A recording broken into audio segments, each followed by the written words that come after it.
Hi there, Phil Simbor for the USBGF. Here's a play that came up in a match recently. The score is 3 away, 3 away. The cube is in the center, and by the way, the score isn't tremendously important here. The play is pretty much the same whether the score is 3 away, 3 away, or money, or 7 away, 7 away, etc. It's red to play 5-2. You can pause this recording, stop and think about what you would do, and go through your options, and then come back to the recording and see if you got it right, and see if you understand why.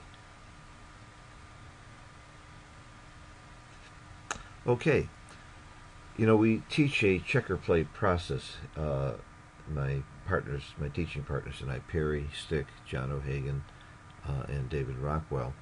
And the process starts with looking at the big picture, the score, the position of the cube, and gammon values and so on, to see if there's anything going on that might make me be more inclined to play safe, or more inclined to go for gammons, etc. And then the next step is ask yourself, what's my game plan? Most people skip that step. They look at the 5-2 and they immediately see, oh, I can't play these checkers, I have to play over here, what's the best play? And you start looking for how to play the 5-2. But if you ask yourself, what's your best game plan?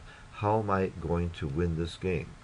And the three major game plans are racing, priming, and hitting.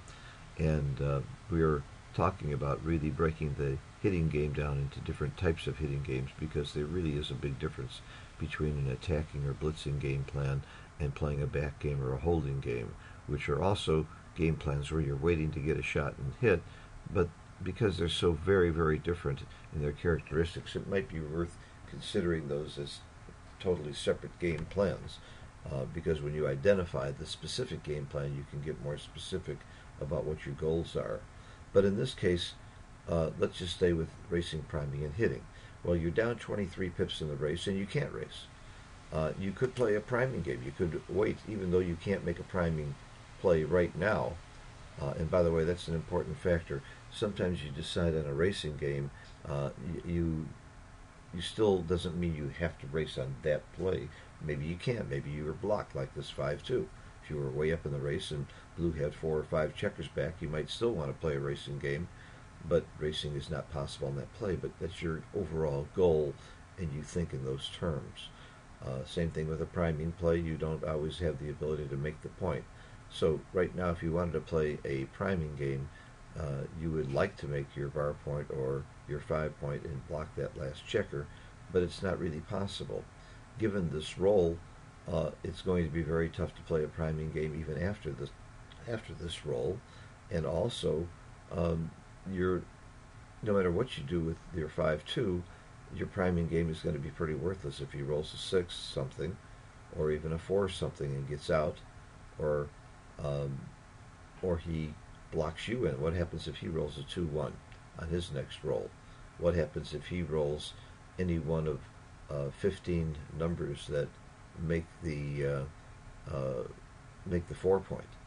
How did I know there's 15 numbers, by the way? 1, 2, 3, 4 builders. 4 times 4 means there's 16 ways to make this point if all doubles played. Since double 5 doesn't play, I immediately know there's 15 ways to make this point. So that's a very, very good tool, by the way. And I also know there's 1, 2, 3, 4 builders shooting at this point, and that all of the doubles work, so 16 numbers make the 2 point.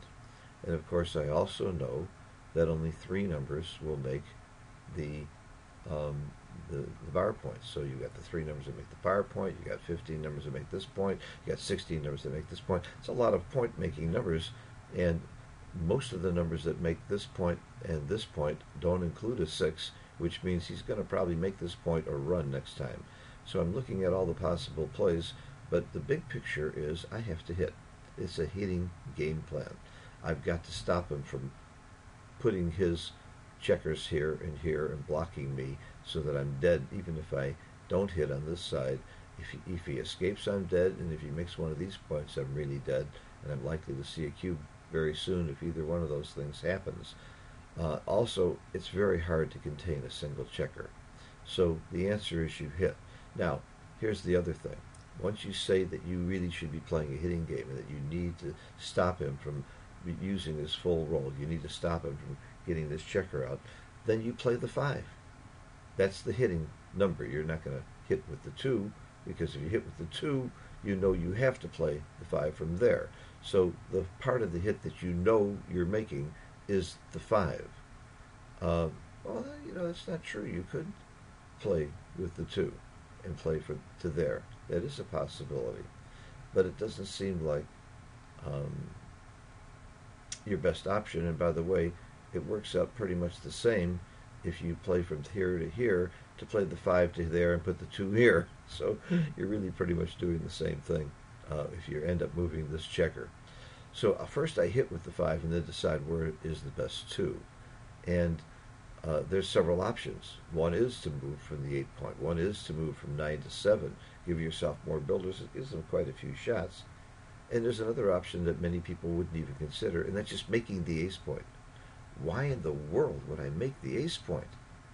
Well, when you hit with the 5 from here, and you come from here, you only have one direct cover, and that's a 5 to make the point if you don't get hit, or if he hits you with an ace to come in and hit again, only with the 5. If you make the ace point and you don't get hit, you have a lot of covers for the 3 point. You can cover from here, here, and here. 3 covers, 3 direct numbers. That's 27 numbers, plus some possible combinations. For example, a 2-4 would also cover from here. That's 29 covers. That makes a lot of sense. Is it worth the risk of leaving the blot on the 3 point and giving him more ways to get out? Is it worth the risk to split here? Those are all tough calls, and you make your best judgment. It turns out the best play is simply to hit from the 8 point, but it's not that far behind to make this play. But it also turns out that as long as you get the game plan right and you decide to play a hitting game, you're not going to be far off with any of the plays. Let me show you the whole screen. Control-Alt-N, Control-Alt-F. These are the ways that you can go from a full screen to a partial screen. Or you can go layout and panel on the left instead of hidden. And you can see that hitting is right, and any non-hitting play is a monster error.